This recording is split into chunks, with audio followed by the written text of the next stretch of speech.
So hello everyone, स्वागत है आप सभी का इस चैनल पर। तो स्टूडेंट्स, ऑलरेडी हमने जो बेसिक्स था, बेसिक्स मतलब जैसे टाइप्स ऑफ स्टेटमेंट क्या होता है, उसके बाद एटॉमिक स्टेटमेंट क्या होता है, कंपाउंड स्टेटमेंट क्या होता है, उसके बारे में सीखा। लेकिन जैसे ही कंपाउंड स्टेटमेंट आया, हमने क्या सीखा कि लॉजिकल कनेक्टिव्स क्या होते हैं, not, and, or, if, then, if and only if. तो कई लोग बोलेंगे सर आपने इफ देन और इफ एंड ओनली इफ के बारे में तो बताया ही नहीं। आएगा, आगे आएगा। पहले जो बेसिक चीजें हैं, बोलते ना, जिस टॉपिक के ऊपर जो चीजें सिखानी है मैं उसके हिसाब से कर रहा हूं, एकदम आसान तरीके से। तो आपने नॉट सीख लिया, एंड सीख लिया, और सीख लिया। एक बार मैं फिर से आपको रिवाइज करना चाहूंगा मेरे प्यारे बच्चों। सो नॉट का मतलब यहां पे होता है अगर ट्रू है तो आंसर फॉल्स आएगा, फॉल्स है तो आंसर ट्रू आएगा। एंड में क्या होता है, दोनों ट्रू रहेगा तो ही आंसर ट्रू होगा, अदरवाइज फॉल्स, बराबर। और में क्या होता है, एक भी स्टेटमेंट ट्रू हो गया तो आंसर क्या हो जाएगा, ट्रू, अदरवाइज फॉल्स। ठीक है, तो हम इस कॉन्सेप्ट के ऊपर आज सीखने वाले हैं नेक्स्ट एक्सरसाइज। जी हां मेरे प्यारे बच्चों, मैं बात कर रहा हूं हमारे नेक्स्ट एक्सरसाइज के बारे में, जैसे कि आपको दिखाई दे रहा होगा एक्सरसाइज 1.2। Yes, exercise 1.2। इस एक्सरसाइज 1.2 के अंदर क्या लिखा है, क्वेश्चन नंबर 1 कि express the following statements in symbolic form. Exam में इस टाइप के क्वेश्चन पूछे जाते हैं कभी कभी। आपको 3 क्वेश्चन दे देंगे और बोलेंगे भाई आप इसको कन्वर्ट करो सिंबॉलिक फॉर्म में। ठीक है, तो जब कभी भी ऐसे क्वेश्चंस आएंगे मेरे प्यारे बच्चों, जरा ध्यान देना सभी लोग, घबराने की कोई जरूरत नहीं है। बस एक चीज याद रखना इसके अंदर कि देखो कितने स्टेटमेंट दिए गए हैं। तो ये मेरा क्वेश्चन है, इसका मैं सोल्यूशन या जिसे बोल सकते हो आंसर लिखता हूं। ठीक है, सबका ध्यान यहां पे। सो अगर आप इसको रीड करोगे तो क्या लिखा है, ई इज अ वॉवेल। हमें इसको कन्वर्ट करना है सिंबॉलिक फॉर्म में, मतलब सिंबल्स में कन्वर्ट करना है। सो बच्चों, ई इज अ वॉवेल, उसके बाद यहां पे क्या लिखा है, और, मतलब ये लॉजिकल कनेक्टिव है। ई इज अ वॉवेल, उसके बाद लिखा है और, मतलब ये क्या है बच्चों, आपका लॉजिकल कनेक्टिव। उसके बाद क्या दिया, 2 + 3 = 5। तो देखने से ये बात समझ में आ रही है कि ई इज अ वॉवेल ये एक स्टेटमेंट है, 2 + 3 = 5 ये दूसरा स्टेटमेंट है। यहां पे 2 स्टेटमेंट दिए गए हैं और दोनों को कंबाइन किया गया है और का यूज करके। तो जब कभी भी ऐसा आपको समझ में आ गया कि कितने स्टेटमेंट है और कौन कौन से हैं, तो टेंशन खत्म, बस उनको नाम दे दो। तो कैसे लिखना होता है मेरा तरीका देखो सब लोग, लेट लिखने का हमेशा लेट। उसके बाद पहला स्टेटमेंट होगा पी। जब आप सिंबल्स लिखते हो मेक श्योर दैट वो स्मॉल लेटर्स में ही होने चाहिए, कैपिटल लेटर्स मत लिखना। सर क्यों? बेटा रूल दिया गया है कि स्मॉल लेटर से ही रिप्रेजेंट करना है। ठीक है, चलो, small P, E is a vowel. अब ये सही है गलत से फर्क नहीं पड़ता, क्योंकि हमें सिंबॉलिक फॉर्म में कन्वर्ट करना है। अगर इसने बोला होता ट्रुथ वैल्यू निकालो, क्या निकालो बेटा, ट्रुथ वैल्यू, तब फर्क पड़ता इन चीजों का। सो ई इज अ वॉवेल, ये हो गया। दूसरा स्टेटमेंट क्या, यहां पे क्यू, क्या दिया बेटा यहां पे, 2 + 3 = 5। सही बात है। अब हम क्या लिखेंगे, सिंबॉलिक फॉर्म। क्या लिखेंगे बेटा, सिंबॉलिक फॉर्म। तो ऐसे लिखेंगे सिंबॉलिक, एकदम बेस्ट वे से बता रहा हूं कि एग्जाम में अगर क्वेश्चन है तो आपको ऐसे ही लिखना है। पहले स्टेटमेंट को कंसीडर करना है, उसके बाद सिंबॉलिक फॉर्म लिखना है। तो पहला स्टेटमेंट कौन है बेटा, ये is a vowel. Is a vowel को मैं किससे दिखा रहा हूं, पी से। हमने लिख दिया यहां पे पी। फिर यहां पे किसका सिंबल है बेटा, और का। आप सभी को पता है और मतलब वी। यस, ये हो गया वी। फिर 2 + 3 = 5। 2 + 3 = 5। तो 2 + 3 = 5 मतलब ये बन जाएगा हमारा क्यू। क्या बात है, क्लियर? आई होप सभी को यहां तक इतना क्लियरली समझ में आ गया होगा। सो ये हो गया सिंबॉलिक फॉर्म। देखिए कितने आसान तरीके से बताया कि इज अ वॉवेल ये पहला स्टेटमेंट है, 2 + 3 = 5 ये दूसरा स्टेटमेंट है, उनके बीच में और दिया गया है तो आपने लिख दिया और, बराबर। अगर बोला होता इनकी ट्रुथ वैल्यू भी निकालो, तब आपको इनकी ट्रुथ वैल्यू भी निकालनी पड़ती। जैसे पी यहां पे क्या है, इज अ वॉवेल, हाँ ई तो वॉवेल होता है, मतलब ये ट्रू है। 2 + 3 = 5, यस 2 + 3 को ऐड करोगे =5 आता है, मतलब दोनों ट्रू है। सो आपको पता है पी भी ट्रू है और क्यू भी ट्रू है, तो ट्रू और ट्रू करोगे तो ओवरऑल, मतलब अगर मुझे किसी ने बोला यहां पर ट्रुथ वैल्यू निकालने के लिए बच्चों, तो पी हमारा ट्रू है, बीच में आर है, क्यू भी हमारा ट्रू है। अब आर क्या बोलता है, एक भी स्टेटमेंट ट्रू है तो आंसर ट्रू, एक भी स्टेटमेंट ट्रू है तो आंसर ट्रू, मतलब इसकी फाइनल वैल्यू क्या आएगी बेटा, ट्रू। बात समझ आ गया? अगर ट्रुथ वैल्यू निकालने बोला होता तो, बट यहां पे हमें ट्रुथ वैल्यू नहीं बोला है, सिर्फ सिंबॉलिक फॉर्म बोला है, तो कोई दिक्कत की बात नहीं है। ओके, सो इतना होने के बाद चलो एक और क्वेश्चन देखते हैं इसके अंदर, जैसा कि आपको सामने दिखाई दे रहा है। अगला question, mango is a fruit but potato is a vegetable. अरे रे क्या बात है। यहां पर अगर आप ध्यान से देख रहे होंगे आप सभी लोग, तो पहला स्टेटमेंट है मैंगो इज अ फ्रूट, उसके बाद एक बंदे ने आया जिसका नाम है बट। अब कई लोग बोलेंगे सर बट हमने तो और सीखा है, हमने तो एंड सीखा है, हमने तो नॉट सीखा है, हमने if then and if and only if ये सारी चीजें सीखी हुई हैं, सर ये बट क्या हो गया? तो टेंशन मतलब बताता हूं। सो मैंगो इज अ फ्रूट, ये एक स्टेटमेंट है, उसके बाद बट आ गया जो दूसरे स्टेटमेंट को ज्वाइन करने का या कंबाइन करने का काम कर रहा है। दूसरा स्टेटमेंट कौन है बेटा यहां पे? कि पोटैटो इज अ वेजिटेबल। ठीक है, यहां पे दो स्टेटमेंट, उनके बीच में बट है। तो पहले हम लेट कर लेते हैं ना भाई। So let P mango is a fruit. बोलो mango is a fruit. Let Q potato is a vegetable. Potato is a vegetable. चलो दो स्टेटमेंट है। सर ये तो समझ में आ गया कि लेट किसको करना है, बट सिंबॉलिक फॉर्म में कन्वर्ट करते समय मुझे आप ये बताओ कि सिंबल्स कौन सा यूज करें। वो तो ठीक है, लेट करना था हमको भी समझ में आ गया, इसमें कौन सा रॉकेट साइंस है। हाँ सही बोल रहे हो। तो बेटा potato is a sorry mango is a fruit, ये क्या है आपका पी, हमने लिख दिया पी, सही बात है। देन बीच में बट है, पता नहीं बट के लिए क्या यूज करें। फिर पोटैटो इज अ वेजिटेबल के लिए हमने लिख दिया क्यू। अब यहां पे बट के प्लेस पे कुछ तो लिखना है, कोई तो सिंबल यूज करना है। अब जो बोल रहा हूं ध्यान से सुनो,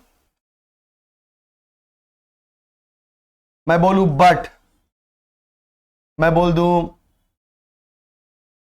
कॉमा, ऐसा कॉमा ध्यान देना, मैं बोल दूं येट, मैं बोलूं वाइल, या मैं बोलूं एंड, सबका मीनिंग क्या है? सेम।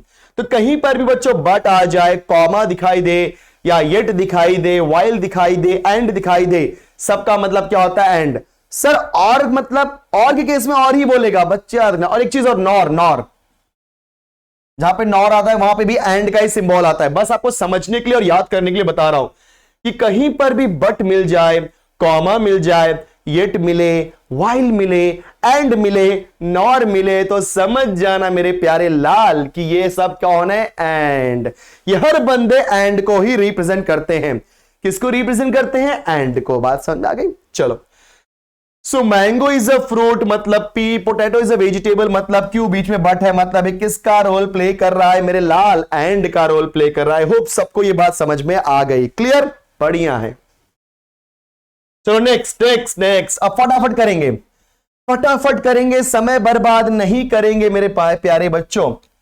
मिल्क इज वाइट और ग्रास इज ग्रीन। चलो जल्दी दे दो आप आंसर, मैं इंतजार करता हूं, देखता हूं कौन सा बच्चा जवाब देता है कि मिल्क इज वाइट और ग्रास इज ग्रीन का आंसर क्या होगा, इसका सिंबॉलिक फॉर्म क्या होगा। सर हम लोग मिल्क इज वाइट को पी लेट कर लेते हैं, चलो very good. Grass is green को क्यू लेट करते हैं, बहुत अच्छे। बीच में क्या दिया है? और। अरे और तो मतलब और होता है, उसमें सोचना ही नहीं। तो और मतलब वी का सिंबल। चलो भाई इसका आंसर आ गया, बात खत्म। चलो फटाफट फटाफट एक number. Next, I like playing but not singing. ये थोड़ा सा परेशान कर सकता है, तो बच्चे फोर्थ वाले को मैं सॉल्व करता हूं। डिफिकल्ट नहीं है बट बता रहा हूं मैं सिर्फ फोर्थ वाले का solution. I like playing but not singing. एक चीज याद रख लो आप लॉजिक में जो बताने जा रहा हूं, कभी भी जब आप पी और क्यू को लेट करते हो ना, मेक श्योर दैट कि वो हमेशा पॉजिटिव होना चाहिए। मतलब जैसे बोलते हैं ना कि हाँ Mumbai is not in Maharashtra, तो ऐसा नॉट बीट वर्ड ऐसा आना नहीं चाहिए, नॉट वर्ड ऐसे स्टेटमेंट में दिखना नहीं चाहिए। आप जब कभी भी लेट करते हो मेक श्योर दैट कि वो पॉजिटिव ही होना चाहिए। मतलब अगर वो नॉट सिंगिंग बोल रहा है तो हम लेट करेंगे सिंगिंग। अब कई लोग सोचेंगे सर फिर नॉट का क्या करें, सब्र करो उसके लिए। बस एक चीज याद रखो कि मैथमेटिकल लॉजिक इस चैप्टर के अंदर अगर नॉट आता है तो हमेशा क्या याद रखोगे मेरे प्यारे बच्चों? जी हां, बात समझ आ गई, आपको हमेशा पॉजिटिव लेट करना है। तो यहां पे क्या करेंगे? लेट पी क्या? I like playing. Let Q,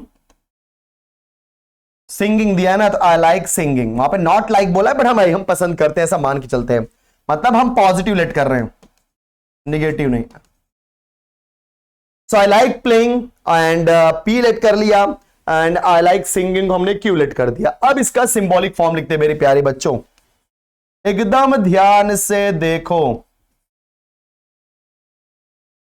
symbolic form, sir ये सिंबॉलिक फॉर्म क्या होगा, जरा देखो सभी लोग ध्यान से देखना। आई लाइक प्लेइंग, ये हो गया पी, फिर यहां पे क्या बोला बेटा, बट, हमने बता दिया बट का मतलब क्या होता है, एंड। फिर सिंगिंग बोला है, सिंगिंग मतलब क्यू, सही बात है, सिंगिंग का मतलब यहां पे क्यू है, सिंगिंग मतलब क्यू, लेकिन उसके पहले नॉट दिया है, और आप सभी को पता है नॉट का मतलब होता है निगेशन। देखा आपने, कुछ नहीं था, आई लाइक प्लेइंग पी, बट का मतलब एंड, फिर नॉट आया ना, नॉट देखो, नॉट का मतलब निगेशन, और एक सिंगिंग यहां पे क्या हो गया, क्यू। देखा आपने, यस।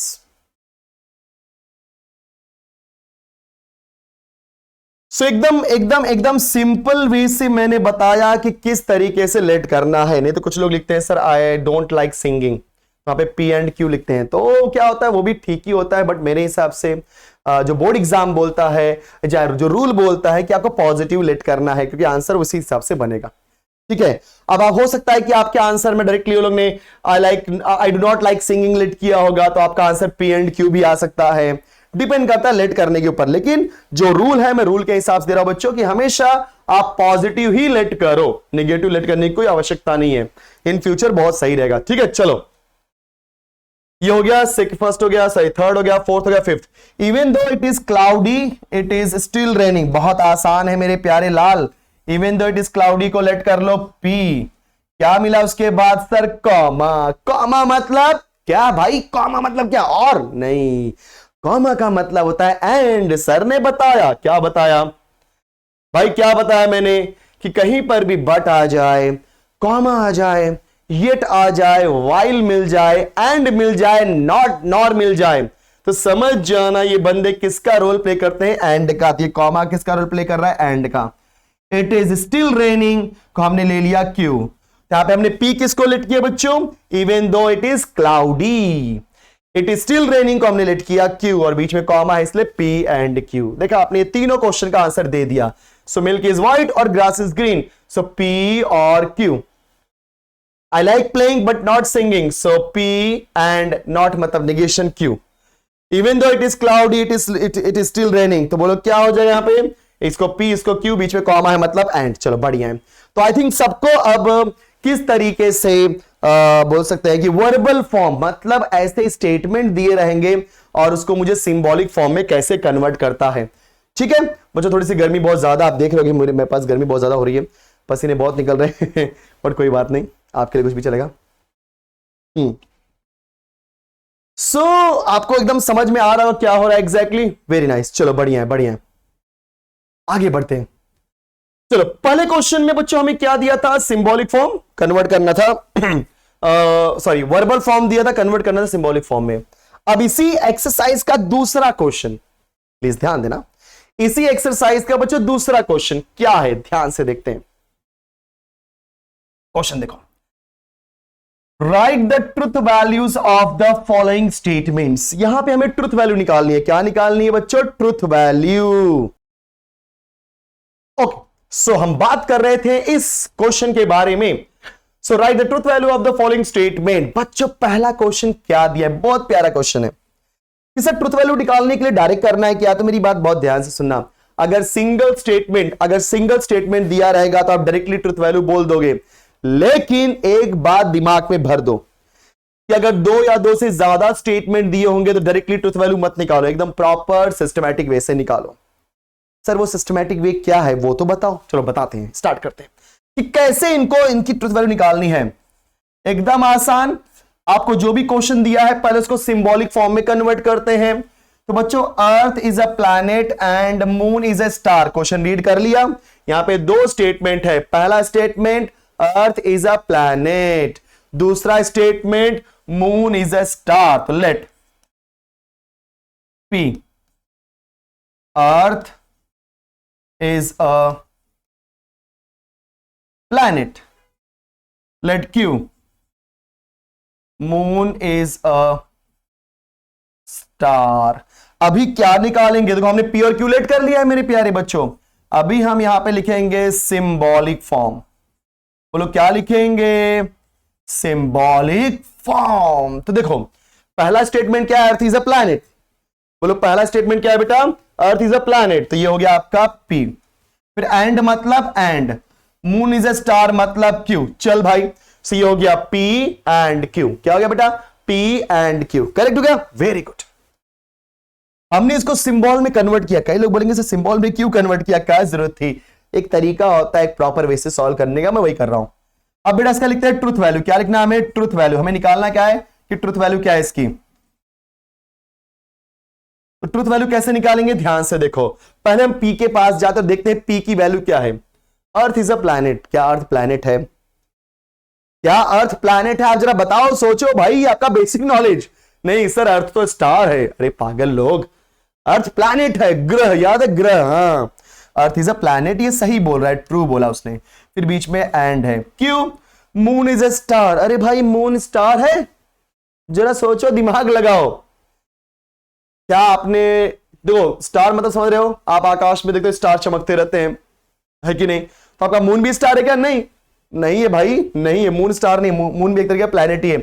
झूठ बोल रहा है बंदा. मून स्टार नहीं है, झूठ बोल रहा है, मतलब फॉल्स बोल रहा है. सो अर्थ इज अ प्लैनेट, ये हो गया true. And moon is a star, ये हो गया फॉल्स. अब बीच में क्या है बेटा? एंड. बीच में क्या है बेटा? एंड. अब इसकी ट्रुथ वैल्यू निकालते हैं. हमेशा ऐसा 3 लाइन लिखना बेटा. क्या लिखना? 3 लाइन. 3 मतलब होता है equivalent. This is equivalent to this one. Okay, equivalent. Equal मत लिखना. इक्वल हमेशा हम वैल्यूज को रिप्रेजेंट करते हैं, सम न्यूमेरिकल वैल्यू. यहां पे इक्विवेलेंट है. मीनिंग बता रहे हैं हम लोग. So true and false. And क्या बोलता है? पहले हम एंड के पास जाते हैं. एंड बोलता है भाई मेरे दोनों बंदे ट्रू होंगे तभी मैं ट्रू होऊंगा. क्या यहां पे दोनों बंदे ट्रू हैं? नहीं सर, दोनों बंदे ट्रू नहीं हैं. तो यहां पे आंसर क्या हो जाएगा? फॉल्स. क्या बात है, एक नंबर. जरा ध्यान से देखो सभी लोग. क्या यहां पे दोनों बंदे ट्रू हैं बच्चों? नहीं. अगर यहां पे दोनों बंदे ट्रू नहीं है, इसका मतलब यह होता है कि आंसर हो गया फॉल्स. यस, अगर दोनों ट्रू होते तो आंसर क्या होता? ट्रू. चलो हो गया काम खत्म, पैसा हजम. चलो आगे बढ़ते हैं. Next question. तरीका देख लो, तरीका बता रहा, उसके बाद फटाफट करेंगे बेटा हम लोग सॉल्यूशन. सबसे पहले क्या लेट करेंगे? P. बोलो स्टेटमेंट रीड कर लो. 16 इज अ इवन नंबर, पहला स्टेटमेंट. फिर बीच में दे दिया and. 8 is a perfect square. 2 statement है बेटा यहां पे. तो P और Q लिख लेते हैं. तो पहला क्या होगा? 16 is an even number. Q यहां पे क्या है बेटा? 8 इज अ परफेक्ट स्क्वायर. देखा आपने? तो 16 is an even number and 8 is a perfect square. अभी क्या लिखेंगे इसका? Symbolic form. चलो भाई लिख दो सिंबॉलिक फॉर्म. एकदम सिस्टमैटिक है. इसी तरीके से आपको बोर्ड में भी लिखना है. Full marks. फुल मार्क्स कोई कुछ नहीं कर सकता इसके अंदर. तो बच्चों पहला स्टेटमेंट क्या है? 16 इज एन इवन नंबर, जो कि होता है P. बीच में क्या मिल गया? एंड. एंड का सिंबल ऐसा होता है. 8 इज अ परफेक्ट स्क्वायर. बच्चों 8 इज अ परफेक्ट स्क्वायर को मैं किससे रिप्रेजेंट कर रहा हूं? Q से. तो आंसर आ गया P एंड Q. क्या मिला मेरे प्यारे लाल? P and Q. अब जरा ध्यान देना, जैसे ही आपने सिंबॉलिक फॉर्म निकाला, नेक्स्ट स्टेप होता है ट्रुथ वैल्यू का. चल भाई ट्रुथ वैल्यू निकाल लेते हैं. क्या सोचना, पहले P के बारे में बात करते हैं. P क्या है? तो 16 इज एन इवन नंबर. तो पहले समझना पड़ेगा इवन नंबर क्या है. अब सोचो, वो भी बताना पड़ेगा. पता है आपको? नहीं पता, टेंशन मत लो. इवन नंबर एक ऐसा नंबर होता है बच्चों जो 2 से डिवाइड होता है. कोई भी नंबर जो 2 से डिवाइड हो उसे बोलते हैं इवन नंबर. क्या 16 2 से डिवाइड होता है? तो 2 के टेबल में 16 आता है. हां सर, 2 8 जा 16, मतलब 16 2 से डिवाइड होता है. अगर 16 2 से डिवाइड होता है, इसका मतलब यह होता है कि यह नंबर इवन नंबर है. अगर यह नंबर इवन नंबर है मतलब क्या? Yes, answer true. जी हां. फिर बीच में and. 8 is a perfect square. अब बोल सर परफेक्ट स्क्वायर मतलब ऐसा नंबर जो किसी ना किसी का स्क्वायर हो. जरा समझो बात को। किसको हम लोग परफेक्ट स्क्वायर बोलते हैं? हम सबको परफेक्ट स्क्वायर नहीं बोल सकते। परफेक्ट स्क्वायर वो बंदा होता है जो किसी ना किसी का स्क्वायर हो। सर इसका मतलब क्या होता है, समझाओ जरा, बताता हूं मैं। जैसे जैसे वन वन वन का स्क्वायर होता है, बराबर ना। फोर, देखो वन किसका स्क्वायर होता है? वन का। फोर किसका स्क्वायर होता है? टू का। टू का स्क्वायर फोर होता है। फिर ध्यान देना, फिर नाइन लेते हैं, बीच में टू भी आए, थ्री भी आए, बट टू और थ्री किसी का स्क्वायर नहीं है। मतलब आपको ऐसे नंबर लेने हैं जो किसी ना किसी के स्क्वायर हो। तो वन वन का स्क्वायर होता है, वन के बाद टू आता है तो टू का किसी का स्क्वायर नहीं है, थ्री भी किसी का स्क्वायर नहीं है, फोर हाँ टू का स्क्वायर है, फाइव सिक्स सेवन एट किसी का स्क्वायर नहीं है, नाइन किसका स्क्वायर है? थ्री का। तो हम इसको क्या बोलते हैं बेटा? Perfect square. क्या बोलते हैं? बोलो परफेक्ट स्क्वायर। इसको नहीं, इसको। आगे भी नंबर आएंगे, जैसे 16 आएगा, 25 आएगा, 36 आएगा, 49 आएगा, ये सब किसी न किसी के स्क्वायर हैं। बात समझ आ रहा है? ये सब किसी न किसी के स्क्वायर है। तो कोई भी नंबर अगर किसी दूसरे नंबर का स्क्वायर होता है तभी आप उस नंबर को बोल सकते हो वो परफेक्ट स्क्वायर नंबर है। तो one is the square of one, मतलब वन को परफेक्ट स्क्वायर बोल सकता हूं। फोर ये परफेक्ट स्क्वायर है टू का, सही बात है। नाइन ये परफेक्ट स्क्वायर है थ्री का। लेकिन एट किसी का परफेक्ट स्क्वायर नहीं होता। देखो ना, एट किसी भी नंबर का स्क्वायर। अब बोलोगे सर रूट में, अरे रूट बीट नहीं देखने का बेटा। परफेक्ट बोला मतलब सिंगल डायरेक्ट नंबर का स्क्वायर, रूट बीट नहीं देखने का। तो बोलो एट किसका स्क्वायर होता है? सर नहीं होता, एट किसी का स्क्वायर नहीं होता, मतलब ये फॉल्स है। ये बोलो यहां पे क्या है बेटा? फॉल्स। सो एट किसी का स्क्वायर नहीं होता, इसकी वजह से ही हो गया फॉल्स। बात समझ में आ गई? अब आ गया एंड। अब एंड क्या बोलता है? अगर दोनों स्टेटमेंट ट्रू होता है तो ही मैं ट्रू बोलूंगा, नहीं तो नहीं। क्या दोनों स्टेटमेंट ट्रू है? अरे हाँ या ना? क्या दोनों स्टेटमेंट ट्रू है मेरे प्यारे बच्चों? सर नहीं है। इसका मतलब आंसर क्या आएगा? फॉल्स। देखा आपने? Very nice. तो इस तरीके से चीजों को करना है, घबराने की थोड़ी भी जरूरत नहीं, बहुत एकदम बेसिक वे से बता रहा हूं मैं। चलो ये दो क्वेश्चन देख लेते फटाफट फटाफट। अब मैं डायरेक्ट करूंगा बच्चों, मैं डायरेक्ट करूंगा। पहला स्टेटमेंट ये है, a quadratic equation has two distinct roots. Yes, quadratic equation के दो रूट्स होते हैं, दो डिफरेंट रूट्स होते हैं। And 6 has a 3 prime factors. एक मिनट, सॉरी ध्यान नहीं दिया मैंने। A quadratic equation has two distinct roots, नहीं। पहला स्टेटमेंट ये है, दूसरा क्या है बेटा? 6 हैज 3 प्राइम फैक्टर। तो इसको हम पहले वाले को P बोलते हैं, इसको Q बोलते हैं, चलेगा? यहां पे थर्ड को मैं सॉल्व करके दिखा रहा हूं। तो आंसर क्या हो जाएगा? P, बीच में क्या है बेटा? और, फिर क्या यहां पे Q, चलेगा? P और Q, वेरी गुड। तो थर्ड वाले का अगर आप ध्यान से देखोगे, quadratic equation has two distinct roots, इसको हमने P लेट कर लिया। एंड 6 हैज 3 प्राइम फैक्टर्स, इसको हमने Q लेट कर लिया। अब इसके मीनिंग पे मत जाओ, ये ट्रू है कि फॉल्स, पहले आप कॉन्सेप्ट देखो। अब इसका लिखते हैं हम लोग ट्रुथ वैल्यू, टीवी, चलेगा? ये हो गया सिंबॉलिक फॉर्म SF। अब टीवी मतलब टेलीविजन नहीं, ट्रुथ वैल्यू। देखते हैं। सो P क्या है बेटा? A quadratic has two distinct roots. पहली बात तो क्वाड्रेटिक इक्वेशन के दो रूट्स होते हैं तो कंफर्म है। क्वाड्रेटिक नाम से ही मालूम पड़ गया था। क्वाड्रेटिक इक्वेशन अपने 11th में, सॉरी 10th में पढ़ा था कि किसी भी क्वाड्रेटिक इक्वेशन के दो रूट्स होते हैं। लेकिन या क्या वो हमेशा डिफरेंट होते हैं? गलत बात। सर सेम भी तो हो सकते हैं। अरे हाँ या ना? सेम भी तो हो सकते हैं। जैसे एक्स स्क्वायर, एक minute, x square minus 4x plus 4 equal to 0। ध्यान देखो, अब इसका फैक्टर निकालोगे तो x माइनस टू आएगा इक्वल टू 0। तो बेटा x minus two equal to 0 and दूसरा भी x minus two equal to 0। यहां पे x की वैल्यू 2 आएगी और यहां पर भी x की वैल्यू 2 आएगी। तो दोनों रूट तो यहां पे सेम आ गए।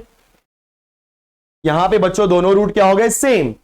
ये क्या बोलता है पहला वाला बंदा कि क्वाड्रेटिक इक्वेशन के जो रूट्स होते हैं, मतलब जो उनकी वैल्यूज होती हैं, वो हमेशा डिस्टिंक्ट। डिस्टिंक्ट का मतलब होता है डिफरेंट। डिस्टिंक्ट का मतलब क्या होता है? डिफरेंट, हमेशा डिफरेंट होती है। गलत बात, झूठ बात है ये। डिफरेंट नहीं होती, मतलब डिफरेंट तो होती है, उसके अलावा सेम भी हो सकती हैं। इसका मतलब ये गलत बोल रहा है, मतलब पहला स्टेटमेंट फॉल्स। मैं फिर से रिपीट कर रहा हूं बच्चों, quadratic equation has two distinct roots. तो इसका मतलब यह होता है कि किसी भी क्वाड्रेटिक इक्वेशन के दो डिफरेंट रूट होते हैं। बट हमारा नॉलेज क्या बोलता है कि क्वाड्रेटिक इक्वेशन के दो डिफरेंट रूट तो होते हैं, ये तो फिक्स है, लेकिन सेम भी हो सकते हैं। तो सेम भी हो सकते हैं, मतलब ये पूरी तरीके से सच नहीं बोल रहा है, मतलब ये झूठ बोल रहा है, तो ये फॉल्स हो गया। फिर और 6 हैज 3 प्राइम फैक्टर, चलो 6 के फैक्टर निकालते हैं। तो 6 के फैक्टर 1 से डिवाइड होता है, डिवाइड होता है, 3 फैक्टर तो आ गए, ये 3 फैक्टर आ गए, बस क्या तीनों प्राइम नंबर है? तो प्राइम नंबर क्या है? तो प्राइम नंबर मतलब ऐसा नंबर जो 1 से डिवाइड होगा, ऐसा नंबर तो 1 से डिवाइड होगा, से किसी और नंबर से डिवाइड ना हो, तो उसे हम बोलते हैं प्राइम नंबर्स। फिर से सुनना मेरी बात, प्राइम नंबर एक ऐसा नंबर होता है बच्चों जो खुद से डिवाइड हो या 1 से डिवाइड हो, उसे हम बोलते हैं प्राइम नंबर। एक बात और ध्यान में रखना, प्राइम नंबर हमेशा 2 से स्टार्ट होता है, 1 प्राइम नंबर नहीं होता। दिमाग में बात रख लो फटाफट, 1 is not a prime number. तो 6 के 3 फैक्टर तो हैं, लेकिन जो 1 है वो प्राइम नंबर नहीं है भाई। 1 हमारा प्राइम नंबर नहीं है। 2 is a prime number, yes. 3 is a prime number, yes, बराबर, कोई दिक्कत नहीं है, बट 1 प्राइम नंबर नहीं। इसके 3 फैक्टर हैं, बट तीनों प्राइम है क्या? नहीं। अब यहां पे इसलिए क्या बोला, 6 हैज 3 प्राइम फैक्टर्स, मतलब गलत हो गया ना, गलत हो गया, क्योंकि तीनों प्राइम नंबर हैं, बट यहां पे तीनों प्राइम नंबर नहीं है, सिर्फ 2 और 3 प्राइम नंबर है, 1 प्राइम नंबर नहीं है। क्योंकि प्राइम नंबर याद कर लो, जो बोल रहा हूं नॉलेज में रख लो, अपने दिमाग में बैठा लो कि प्राइम नंबर हमेशा 2 से डिवाइड होता है, सॉरी 2 से बोल रहा हूं, सॉरी डिवाइड होता है, 2 से स्टार्ट होता है। तो 2 हो गया, 3 हो गया, 5 हो गया, 7 हो गया, 11, 13, 17, ये ऐसे नंबर्स हैं जो खुद से डिवाइड होते हैं तो 1 से। तो ये सब क्या है, प्राइम नंबर्स। आगे भी बहुत सारे नंबर्स हैं। तो 6 के 3 फैक्टर हैं, उसमें से प्राइम सिर्फ 2 और 3 है, 2 ही प्राइम है। क्या तीनों प्राइम है? नहीं। और यहां पे बोला है 6 हैज 3 प्राइम फैक्टर, मतलब झूठ बोल रहा है, ये भी फॉल्स है। चलो भाई, ये किसके इक्वल होगा? और है ना, और क्या बोलता है, अगर एक भी ट्रू होगा तो आंसर ट्रू आएगा। अगर एक भी ट्रू है तो आंसर ट्रू आएगा। बेटा यहां पे तो एक भी ट्रू है नहीं, तो फाइनली इसका आंसर क्या हो जाएगा? फॉल्स। देखा आपने? आई होप सबको मीनिंग सब समझ में आ रहा है। चलो बढ़िया बढ़िया, आगे बढ़ते हैं। Last question of the day direct करूंगा। The Himalaya are the highest mountains, इसको ले लो पी, बट मतलब and they are the part of India in the north east, इसको ले लेते हैं क्यू। चलो देखते हैं इसका आंसर क्या है। Himalayas are the highest mountains, P हो गया, and they are part of India in the north east, ये हो गया बट के साथ में मतलब एंड। तो जरा मुझे बताओ, क्या हिमालय सबसे हाईएस्ट माउंटेन है? जी हां, यस, परफेक्ट बोला उसने, ये ट्रू है। फिर बीच में आ गया and. They are the part of India in the north east, याद है? नॉर्थ ईस्ट, याद है? नॉर्थ ईस्ट एकदम कॉर्नर पे अगर आपने मैप देखा होगा, आपका ये मैप होता है, यहां पे कॉर्नर पे नॉर्थ और ईस्ट के कॉर्नर पे आपको हिमालय मिलता है, जो नेपाल साइड, याद है? नेपाल साइड, हाँ यस। तो उसका कुछ पार्ट इंडिया में भी है, यस, उसका कुछ पार्ट इंडिया में भी है, इसलिए ऐसा बोल रहे हैं, they are part of India in the north east, मतलब ये ट्रू है। तो हिमालय सबसे हाईएस्ट माउंटेन है, first point, and the second point वो इंडिया के नॉर्थ ईस्ट का हल्का सा पार्ट है, इसका मतलब दोनों ट्रू है। बच्चों एंड आ गया, और एंड क्या बोलता है? अगर दोनों स्टेटमेंट ट्रू होंगे तो आंसर होगा ट्रू, अदरवाइज फॉल्स। बात समझ गई? अगर दोनों आंसर ट्रू होंगे तो आंसर होगा ट्रू, अदरवाइज फॉल्स। देखा आपने, एकदम आसान था। सो गाइस, हमने यहां पे फिनिश कर दिया हमारा एक्सरसाइज 1.2। आई होप सभी को अच्छे से समझ में आ गया होगा। Thank you so much guys, thank you so much. सो जाने से पहले फटाफट सेशन को लाइक कर दो, शेयर कर दो, एंड अगर अभी तक आपने सब्सक्राइब नहीं किया है तो फटाफट चैनल को सब्सक्राइब कर दो। सो बाय बाय स्टूडेंट्स, मिलेंगे नेक्स्ट लेक्चर में।